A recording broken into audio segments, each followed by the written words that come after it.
Hello guys, welcome to the channel. और आज हम सीखने वाले हैं स्नोर बेस, जो कि बहुत इजी है और इनफैक्ट बिगनर बीट बॉक्सेस भी इसको बहुत आराम से कर सकते हैं, जो कि कुछ ऐसा साउंड करता है।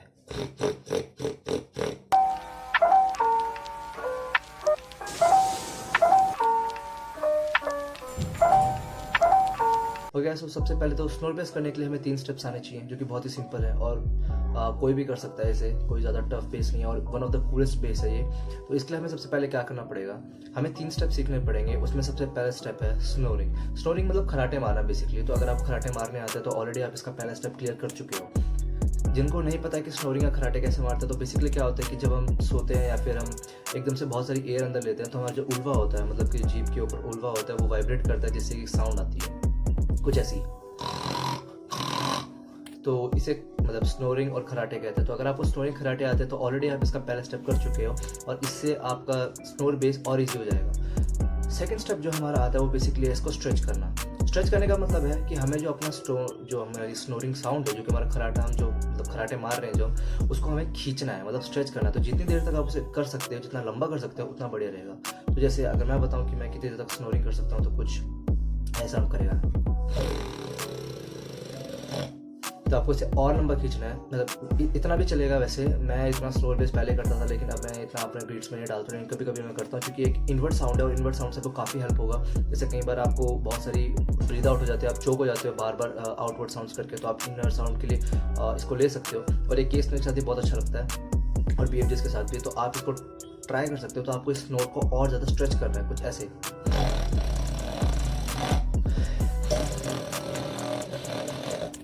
एक लंबा अगर मैं ट्राई करके देखूँगी कितना लंबा कर सकता हूँ, तो इसको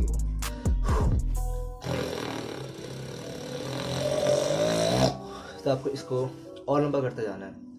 थर्ड स्टेप जो हमारा है खराटे का, मतलब स्नोर बेस सीखने का, वो कुछ ऐसा है कि आपको स्नोर बेस करते करते उसको अपने नाक से करते करते उसको धीरे धीरे करके ना एक जैसे आप जब उसको बार बार स्नोर बेस करोगे तो आपको पता चलेगा कि लेयर सी ऐड हो रही है। तो आपको उस लेयर को मेंटेन करना है। जैसे अगर नॉर्मल खराटा करोगे तो कुछ ऐसा होगा, लेकिन आपको ऐसा नहीं करना, उसको मेंटेन करके उसे एकदम क्लीन बनाना है। तो कुछ ऐसा साउंड होगा, ये आपका नॉर्मल। और ये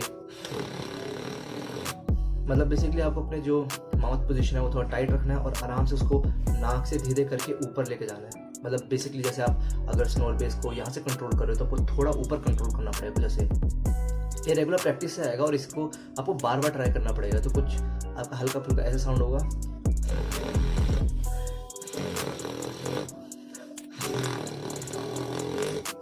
तो अगर इसे बार बार करोगे तो आपको पता चलेगा कि आपका उल्वा आपके कंट्रोल में है, और जिस तरीके से आप उसको घुमाना चाहते हो बेस को, उसी तरीके से घूमेगा। उस तरह से हाई जा सकता है, लो जा सकता है। इसकी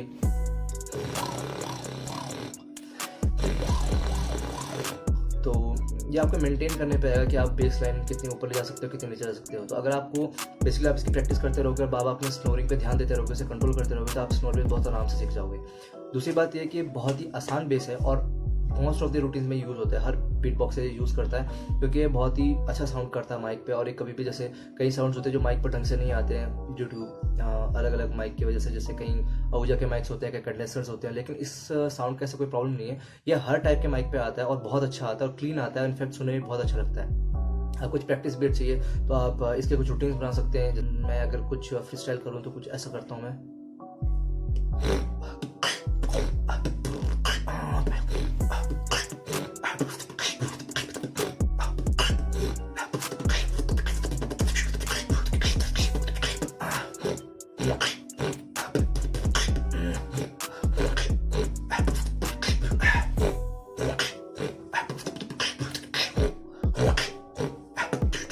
या फिर आप इसको थोड़ा फ्री स्टाइल में, मतलब free style in the sense एक बेस और बीट डाल सकते हो उसे।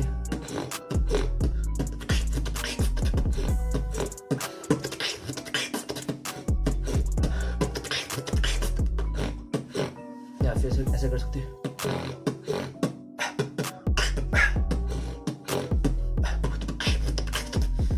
मतलब इसको थोड़ा आपको बेसिकली इस बेस को ऐसे यूज़ करना है कि जहाँ पे आप बहुत सारी आउटवर्ड साउंड्स मार रहे हो, वहाँ पे इसको एक इनर की तरह यूज़ करो। इसकी मोस्ट ऑफ द अगर कोई रूटीन है जिसमें आप या BMG का यूज़ कर रहे हो, पफ या BMG का, और केसनर का यूज़ नहीं कर रहे हो, आपको ऐसा लग रहा है चोक होने वाला, तो आप उसमें स्मॉल बेस डाल सकते हो, काफ़ी अच्छा साउंड करेगा। जैसे कि हम देख पाते हैं बहुत सारे बीट बॉक्सेस को अभी भी ट्राई करते हैं, जैसे नॉर्मल से लेके एवरेज, कहीं प्रोफेशनल्स भी इसको अपने जो है जो प्रो है वो भी डालते हैं अपने रूटीन्स में, तो आप भी ट्राई कर सकते हैं और हर टाइप का बीट बॉक्सर कर सकता है। तो इसे बार बार प्रैक्टिस करते रहना, और इसी के साथ अगर कोई और ट्यूटोरियल चाहिए हो तो बताना, और इसी के साथ साथ मैं मतलब लाइव स्ट्रीम पे करता रहता हूं, तो आते रहना वहाँ पे भी, और अगर ट्यूटोरियल पसंद आया और भी ट्यूटोरियल सीखने हैं तो सब्सक्राइब करते रहना और लाइक करते रहना।